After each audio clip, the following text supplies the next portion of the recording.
జీ5 app download చేసుకుని పూర్తి ఎపిసోడ్లని ఉచితంగా చూడండి. స్వామి, ఈరోజు వ్రత వివరాలు, విధానాలు, నియమాలు చెప్తారా?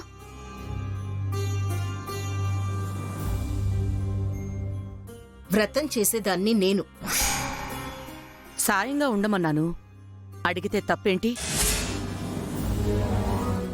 నాకు లేని తొందర దీనికెందుకు? నేను కష్టపట్టం చూసి ఆనందించాలనే ఆరాటం. ఇవాళ గుడిమెట్ల మీద కూర్చొని ముష్టెత్తుకోమంటే దీన్నే సాయంగా కూర్చోపెడతాను. అమ్మా, తర్వాత ముందు అమ్మవారికి 108 ప్రదక్షిణాలు, 11 పొర్లు దండాలు చెయ్యాలి.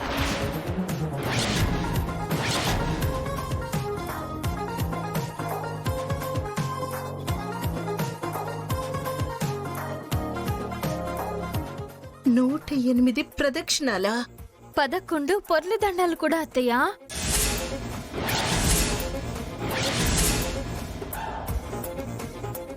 అంతేకాదమ్మా, 108 కలశాలతో కోనేరు నీరు తీసుకొచ్చి విఘ్నేశ్వరుడికి అభిషేకం కూడా చేయాలి.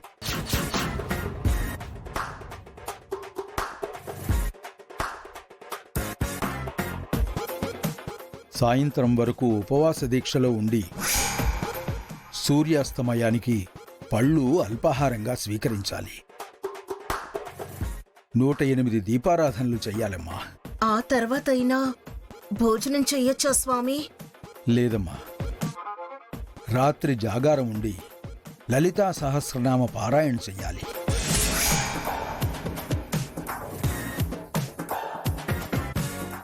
ఇదంతా నా వల్ల అయ్యే పనేనా? అరే, ఎంత కష్టమైనా నా కోసం చేస్తానన్నది నువ్వే కదా. పోనీ నేను నిన్నటి నుంచి నియమనిష్టలతో ఉన్నాను. నన్ను చేయమంటారా అత్తయ్య గారు? ఎప్పుడు తప్పుకుంటానా అని రెడీగా ఉంది. అవసరం లేదు, నేనే చేస్తాను. అయితే ఇప్పుడు ప్రదక్షిణాలు చేద్దువు గాని పద. ముందు అమ్మవారి పూజ చేసి ఈరోజు వ్రతం ప్రారంభిద్దాం. అలాగే స్వామి. పదండి.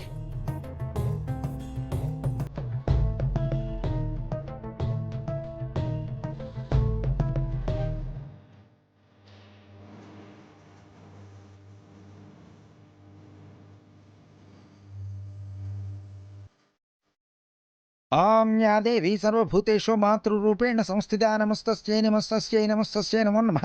ఓం హిరణ్యవర్ణాం హరిణీం సువర్ణరజతస్యాం చంద్రాం హిరణ్మయీం లక్ష్మీం జాతవేదో మమావహ తాం మహావహ జాతవేదో లక్ష్మీం అనుపగామినీం యస్యాం హిరణ్యం ఇందేయం గామశ్వం పురుషానహం. రేఖ, ముందు పొర్లు దండాలు చేసిరా. ఆ తర్వాత ప్రదక్షిణాలు చేద్దువు గాని. అవి ఎలా చేయాలో నాకు తెలీదు అత్తయ్యా. రండి అత్తయ్య గారు, నేను మీకు సాయం చేస్తాను. నా బదులు నువ్వు చేస్తావా? అలా ఎలా కుదురుతుంది రేఖ? నువ్వే చెయ్యాలి. నేను చేస్తూ ఉంటాను, చూస్తూ మీరు కూడా చేయండి. సింపుల్ మామ్, మేం కూడా ఉంటాం కదా. ఈవిడ ప్రాణం సంగతేమో కానీ ఈ పొర్లు తండాలు నా ప్రాణం మీదకొచ్చాయి. పదం మామ్. జీ5 యాప్ డౌన్లోడ్ చేసి అన్ని ఎపిసోడ్స్ పూర్తి ఉచితంగా చూడండి.